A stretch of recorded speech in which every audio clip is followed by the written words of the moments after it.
Marcus had one goal in life: to create a piece of art that was too terrifying to look at.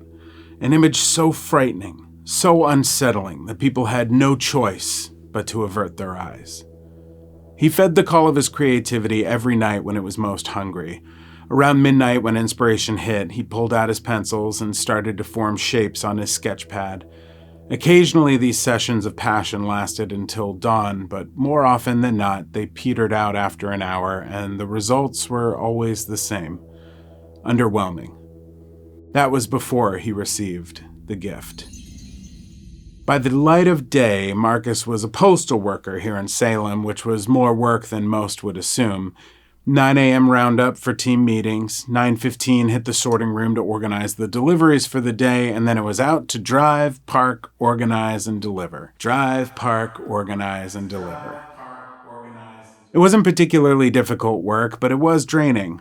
On average, Marcus could clock about 6 miles of walking and lifting in a day, and because of this and a decent metabolism, he never had to worry much about diet and exercise. He was a lean, mean, mail delivery machine with a proclivity for the dark and the wicked. Where the idea came from, he was unsure, but it started to form while living with his father in Brooklyn. See, Pops had taken every drug on the planet, and they ate him from the inside out. Marcus raised himself from the depths of deep Brooklyn, and as his father rotted away, lips curling back, hair like withered straw, eyes perpetually bloody, deep sores breaking into itchy black infections, Marcus escaped. There were few creative spaces in Brownsville, but Bushwick was a short bike ride away, and the public library there provided the space and peace to study, to learn, and to craft. Drawing had started as a way to avoid going home after classwork was finished, but it quickly became a necessity. Putting pencil to paper like this was like opening his veins and letting the sick pour out. The images were dark from the beginning, starting with zombies, teeth showing through cheekbones, brains slightly exposed, eyeballs falling out. They were cartoon illustrations, comical, fun. But as the months rolled on, his wrist and fingers found more nuanced flicks and twists. Marcus began to notice light and how it hit people's faces from the desk lamps in the windowless section of the library. Hard, dramatic, with deep shadows. His new vision influenced his sketches, becoming more realistic, more gruesome. There came a point his senior year of high school where Marcus outgrew the resources of the library. He had thumbed through every page of the occult section, looked at every dark painting in the art books, and still felt there was something untapped. It made him feel good that his drawings were unsettling some of the young moms at the library, but instead of avoiding that portion of the book stacks, they started to make scenes, jerking their children away and shrieking.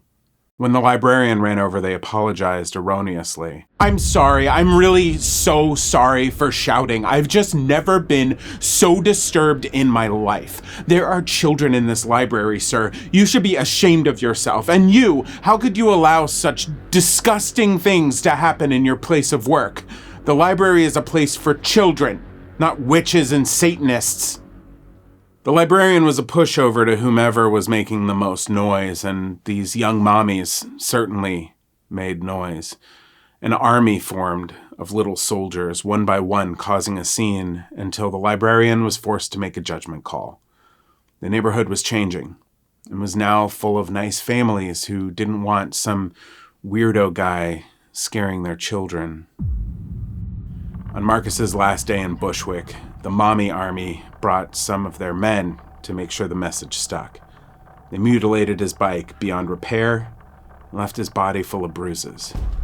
It was a long walk home. The next few months were hard.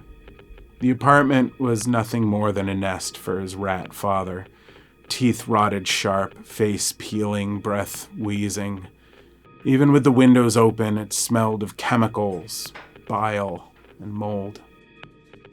The constant flow of users coming to buy a quick fix were endless inspiration for Marcus, and now that he knew what to do with them, he didn't mind it so much.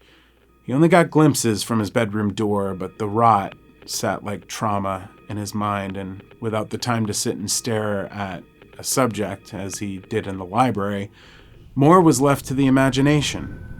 His drawings were evolving into the abstract, heads held up by wisps of hair, hands connected by chains to loose shirt sleeves, faces filled with spiked rows of teeth and round, glowing eyes, all drawn to the sounds of Pops arguing with the lamp or the toaster about things Marcus would never see for fear of rotting alive himself.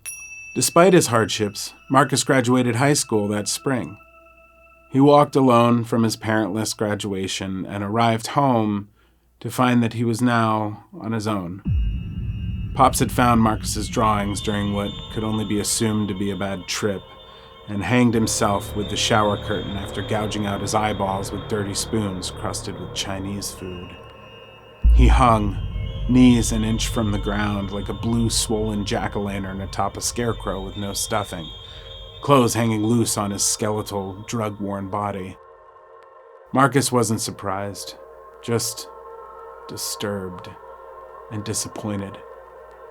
Drugs and demons aside, Pops deserved better.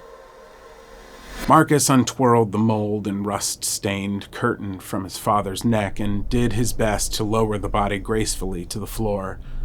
Pop's shell was small, but surprisingly heavy. Grabbing under the armpits, Marcus leaned back heavily and dragged the body into the hallway. He tried to look anywhere but down. However, the moment he finally gave in to the temptation, he was transfixed. Once glazed with a euphoric haze, the eyes of his father were nothing more than fleshy pits and tendrils, a sight far more impactful in person than with graphite. He allowed his eyes to explore the tragedy for a few moments, before placing his father's right arm across the empty pits, perhaps to protect them from the rats and the roaches, and sauntered into his bedroom to make a plan. Marcus didn't cry. He just sat on his bed, staring at the door.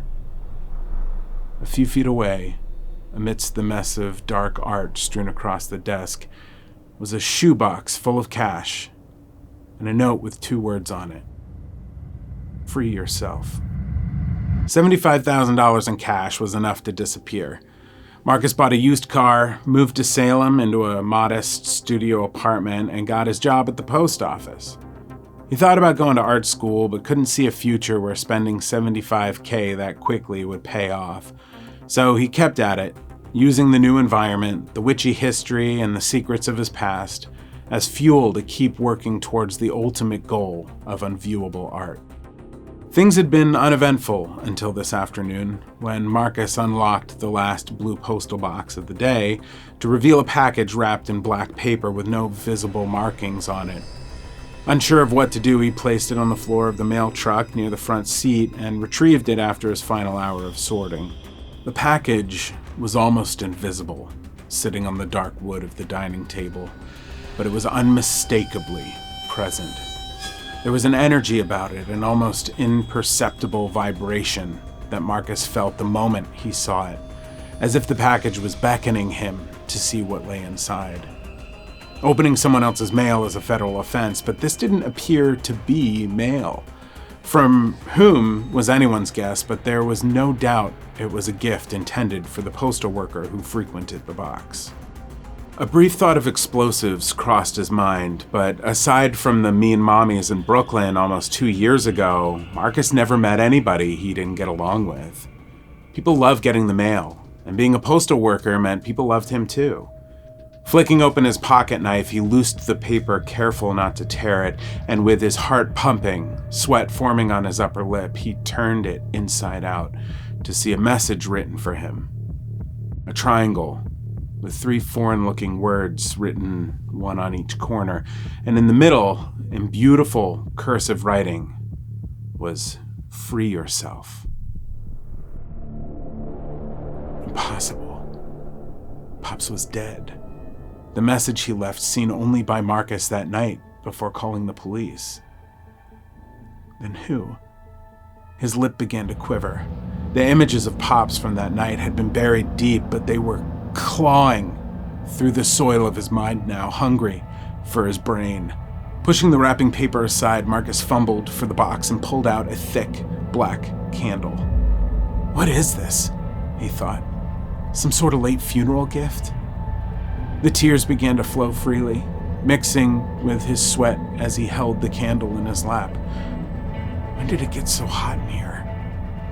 He ran his fingers along the candle's body, searching for any more clues that he could find. The salty water from his eyes pounded down on the wax, and a word inscribed on the side lit up with a soft glow. Lacrimae. Marcus wiped his face with the palm of his hand, unsure of what he was seeing, but before he could think too much, his hand lit up another word upon contact. Sudor. He looked at the triangle on the paper. The last word. Sanguis. What did this mean? Pulling the wrapping to the center of the table, Marcus clunked down the candle in the middle of the triangle and scrambled to the junk drawer to find the matches. Fire. Of course. A candle needs a flame. They've got to be in here somewhere. He ripped the drawer from the cabinet and dumped the chattel with a cacophony of hard, small things hitting the countertop, pushing aside beer bottle caps and rubber bands, dollar store screwdrivers, and IKEA hex keys, until he finally found the battered box of the matches he took from the Mexican place the night he rolled into town. Marcus slid the box open to reveal 2 small wooden matches and took a deep breath in. Still sweating, the room felt like an inferno. What would happen when he lit the candle? Why was he scared? He took his time, sitting back in his seat, and made sure to light the first match properly, without breaking it, and rested the flame in the top of the candle.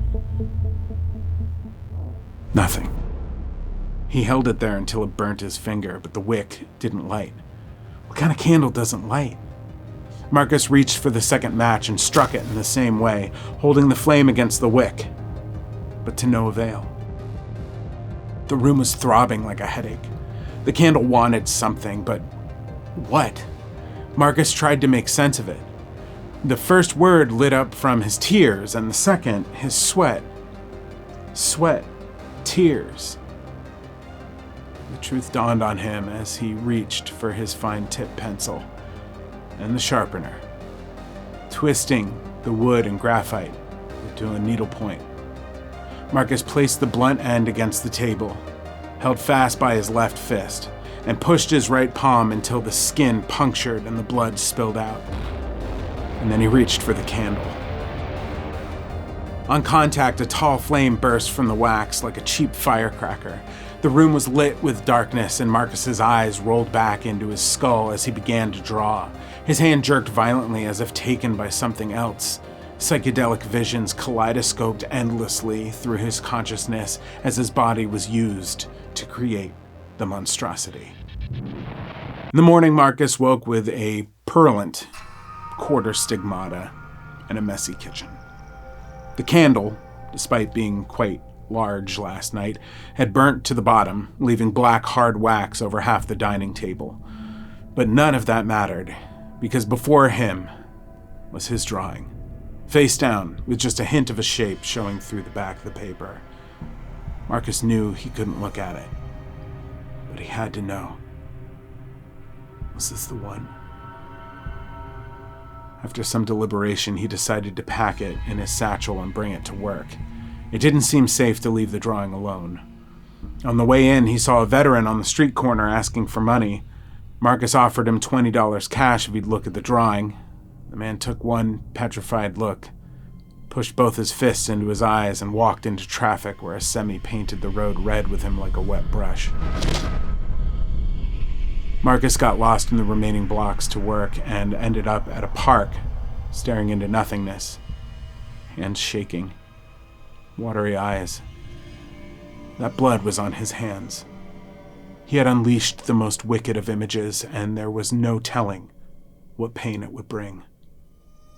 The sun rose and fell by the time cool moonlight shivered up his spine.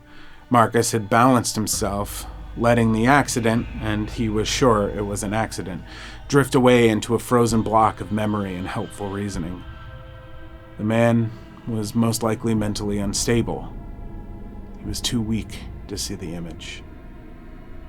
But what would happen to someone of sound mind? Someone like an art critic? After waiting for the Abstractia gallery to open, Marcus talked the owner into taking a look. He warned the man of his goal and how he believed he had achieved it. This was Salem, after all, so how could the man resist? The critic asked if he could take it upstairs to review privately. He returned promptly, via the sidewalk. His face flattened as bits of skull and gray matter stippled the ankles of pedestrians. The drawing floated down slowly from the second-story window. Marcus could feel it pulsating from where he stood inside. It wanted more. And it was quickly picked up by a woman who had run to the scene of the suicide. She smashed her head through the plate glass window, grasping at the shards and shoving them into her eyes until her body stopped. Marcus could see the picture, drawing side up on the pavement, tempting another meal. It had to be sheathed before anything else could happen. Moving sideways, Marcus used his peripheral vision to navigate to the paper, retrieved it with his eyes closed, and ran home. Marcus tried ripping, tried flushing, tried laying the paper across 4 lit stovetop burners, but nothing could destroy the evil he had unleashed. He thought about burying it, about sealing it in the walls of the house, but he knew he'd hear it calling if it wasn't put to use.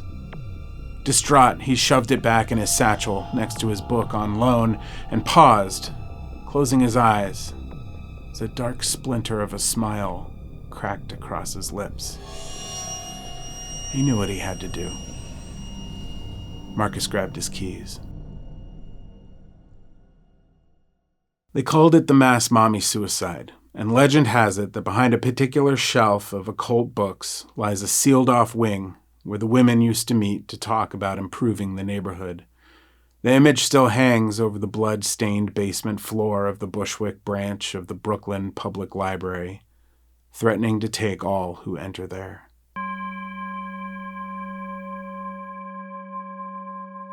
Hey everybody, thanks for checking out today's episode. This story was originally released on the YouTube channel Sapphire Sandalo as a part of a collaboration. There's a link in the description to her channel where she tells campfire scary stories as well. You have to check it out. She's absolutely incredible. If you like today's story and you want to hear more about it, check out the Haunting Season podcast, where I'm posting weekly hour-long episodes, diving deep into the themes we explore here and interviewing some amazing guests as well. Lastly, check out the Haunting Season TikTok account for daily content reviewing horror movies, trailers, and talking about all things spooky. Thanks for watching, and I'll see y'all in the comments.